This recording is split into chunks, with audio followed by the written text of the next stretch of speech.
PW Insider live at Beyond Wrestling in Providence, Rhode Island. I am here with maybe the oldest member of the Top Prospect Tournament in history. It is Brian Fury. Brian, what's going on? What a great introduction. How are you today? I'm sorry. It's kind of a backhanded compliment to start everything off. I should probably be a little more professional, but I appreciate you taking your time out. And what did it feel like to be asked to be a part of that tournament?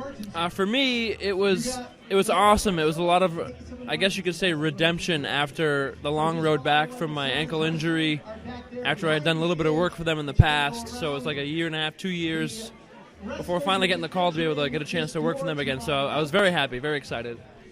And, you know, people, whether they want to know spoilers or not, it may not have ended up the way you wanted it to end up, but was the door left open for you in Ring of Honor going forward?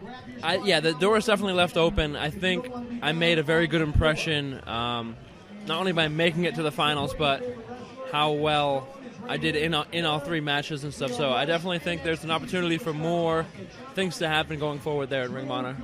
What is it like for you to be the veteran in the locker room? Because one of the things that I've heard criticisms of recently is that there aren't enough veterans in locker rooms to help guys, younger guys, kind of come up and learn. So what is it like for you to be in that position now? That's weird, because I was just thinking about this not too long ago. Like, somewhere along the line here in New England, I became the guy that everybody started asking questions about, or to watch their match and give criticism and feedback. And it hit me like, oh wow, like I became that guy that I used to do that to people to. And it's cool, it's neat. For me, when people think enough of my opinion or how I view wrestling to watch their stuff and to give them criticism, it feels good for me. And also, like, I look at it as an opportunity to help the sport grow and grow with quality, because I can give feedback, and whether they like it or not, they can take something that I say and apply it to future matches going forward.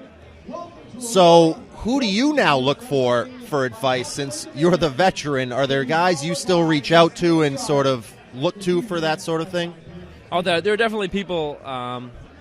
I guess it depends on what show I'm on and different things like that, but I like to hear from some of my students if they're on shows, just because I kind of like to see what they're seeing, or if they're seeing something a little bit differently than me. Some fans and stuff I like to see, because if I'm not giving the fans things that they want to see or they're excited about, okay, you know, like, I can, like, adjust things, because things are right and wrong in wrestling and blah, blah, blah, blah. But if the fans don't enjoy it or like it, I feel like I have to switch some things up. But there are some wrestlers in the area. Obviously, Warbeard Hansen is a very close friend of mine. He's a guy I can always ask opinions for. And some of the other people in New England, like Donovan Dijak, Tommaso Ciampa, whenever he's around and stuff, I can send him links to my matches and stuff. So it's always good to have people that I kind of came up with or brought up that have now gone on to do many different things, and they have broadened their own horizons, so they can give me feedback of things they might have heard, you know, around the world with those guys.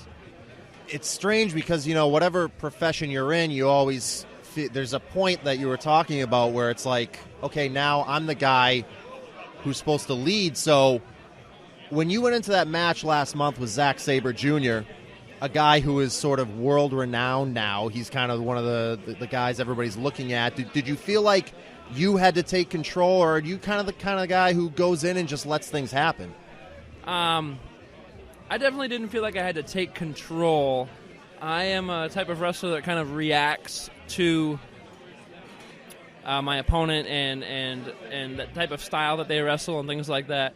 I feel very confident that I can adapt to any style, whether it's a fast-paced guy, a high flyer, a technical wrestler like Zack Sabre, or a brawler and things like that. I feel like I can do a lot of that stuff. So to wrestle Zack Sabre Jr. was awesome, because I really got to show a side of technical wrestling and things like that I don't normally get to showcase, I guess you could say.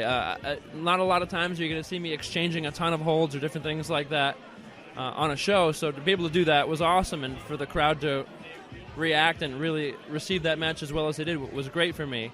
So I don't necessarily take, like, you know, any type of role per se, as much as see what the person that I'm wrestling does that doesn't do, and then kind of go from there. So take me back in time, a young Brian Fury, bright-eyed, bushy-tailed, looking at the world as his oyster. what got you started in professional wrestling? Who are your inspirations that brought you to where you are now? I've been watching wrestling for, I guess, 29 years now, because WrestleMania 3 is the first one I remember watching live, and this is 32 coming up, right? Yeah. So, yeah, that's how I do my years in wrestling, is by what WrestleMania is. It makes it so much easier for me. Yeah. So when I was younger, I liked a lot of, I enjoyed Hulk Hogan, but he was never, attracted to him. I was attracted to, the Bret Harts, Mr. Perfects, even, Ricky the Dragon Steamboat, Honky Tonk Man, people that could wrestle. And then as I got older, obviously, Shawn Michaels, Jeff Jarrett's, Owen Hart's, in the Intercontinental title level, to me, that was the wrestling title, and people that could wrestle, that was where they were. And the heavyweight title was more of, the big burly guys that was, the draw and stuff, but I like to watch the people that could wrestle and stuff. So usually anybody in the Intercontinental title picture was guys that I really enjoyed and loved watching, especially being a Northeast guy. WWF was pretty much mostly all I had, unless I went to the video store and got to rent a Great American Bash or something like that, but yeah. Yeah, for me it was Starrcade 93. That was the only tape they had, so I rented it about 10 times. But going into tonight, it's someone you're very, very familiar with. And, you've had a hand in training a lot of guys from this region, too. So talk about what it's like to see someone in the ring again who you're so familiar with, and what it's like to sort of have that experience as a trainer, if that makes a difference for you going in there tonight. Well, first of all, when I started training and stuff, it's really neat for me because I learn still while I'm doing the training, too, because it's like a refresher course for me, as well as I can see why they're doing things the way they're doing, whether it's right or wrong. So it helps me really think of how I have to explain things the correct way, so sometimes it makes me see things clearer as well. So training has helped me out a lot as far as that goes.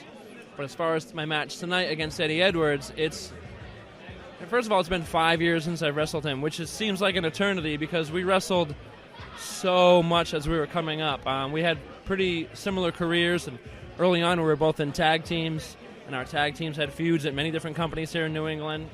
And then as we went singles wrestlers, we were married for a long period of time in a couple different promotions, and there was literally a 2-month period, I think, where we wrestled every single weekend. We were doing Iron Man matches and different things like that. So we were in the ring together, not only a lot, but for very long periods of time. So it's been so long, and we're both very different people. Obviously, with him doing so much stuff with Ring of Honor and Japan, and now TNA, Impact Wrestling, whichever the name of it is, I don't remember. And me, really becoming the trainer and sticking in New England and really putting my roots down here. I'm very excited for the matchup to see, what things each one of us have learned or taken away from our experiences and how we can apply it to the big match tonight. So, speaking of that young Brian Fury that I talked about a few minutes ago, how do you feel the business has changed over the years? Because there are obvious things that a fan could see how it's changed, but how is it from you being so behind the scenes and ingrained in the business? How has it changed for you? I think right now the business has changed in a way that's so awesome for the wrestlers. When I was first starting, obviously there was WCW, WWE, ECW and stuff, and there's a lot of opportunities, and that really went away for a long period of time. And then WWE was just looking at 6'4", 250 pounds. So a guy like me, and a lot of guys that are in NXT and stuff like that would have never gotten a look. But right now with NXT being all the rage that it is, now WWE is looking again at independent wrestlers and really giving them huge opportunities. They got the Cruiserweight Open thing coming up, as well as guys like Tommaso and Gargano and all these other people getting opportunities on TV and stuff, and their working relationship with Evolve and everything.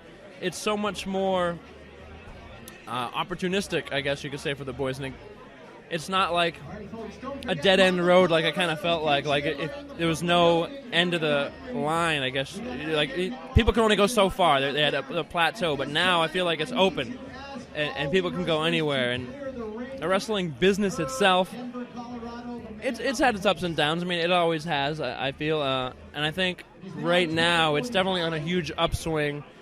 Independent wrestling is thriving. ratings aren't what they used to be, but I don't look at that as a marker of where the business is, because there's so many more options on television and there's a million other things. So ratings aren't necessarily just it. There's DVR and whatever else and everything. So, and so much more wrestling in general that you don't have to always watch Raw every week or whatever. I think wrestling is thriving right now. I think people can make a business even outside a living in this business, even outside of WWE, and I'm very happy for where it is and where it's going. So you talked about the end of the line and sort of options going forward. Where's the end of the line for you? Is there one? When's it going to end? Well, like I was saying not too long ago, I actually had booked my final wrestling match, and it was supposed to be next month originally when Ring of Honor came calling and stuff, and it kind of opened my eyes to like, okay, yes, I am getting older, and yes, this is rougher on my body now every weekend, as I'm creeping closer to 40, even though I'm only like 37. So now it really opened my eyes and refreshed me to I can still do this for a long period of time. My plan originally was, once my wrestling career was done, to really focus on training, maybe expand some of the days or hours at the school, because I can have more time to give to that and training and stuff, and then possibly, do the stupid thing and run a promotion of my own or try something like that, because I wanted to waste money, I guess. But so now, like, wrestling is again really at the forefront for me, and Beyond Wrestling here was a big part of that. I really found my footing here again, and then with Ring of Honor calling, it just made me realize like I still have a lot to offer in ring, and it's not necessarily time for me to stop, no matter how banged up I may be come Monday morning. All right, well, you have a big match to get prepped for, and I appreciate your time. Why don't you throw out some plugs for your various wares? Oh, awesome. Well, thank you for having me. I appreciate it. So the school, New England Pro Wrestling Academy, that is neprowrestling.com. It's also on Twitter at that. And then me, Brian Fury, I'm on Facebook as Brian Fury, on Twitter and Instagram, Brian X Fury X. So Brian Fury with 3 X's, one at the beginning, middle, and end. I post random stuff on social media all the time, and I'll plug all my shows and stuff and everything. So please give me a follow. I appreciate it. Thank you for your time, and the best of luck to you tonight. I hear Eddie Edwards hits pretty hard, so it might be a rough Monday morning for you, Brian. Thanks for your time.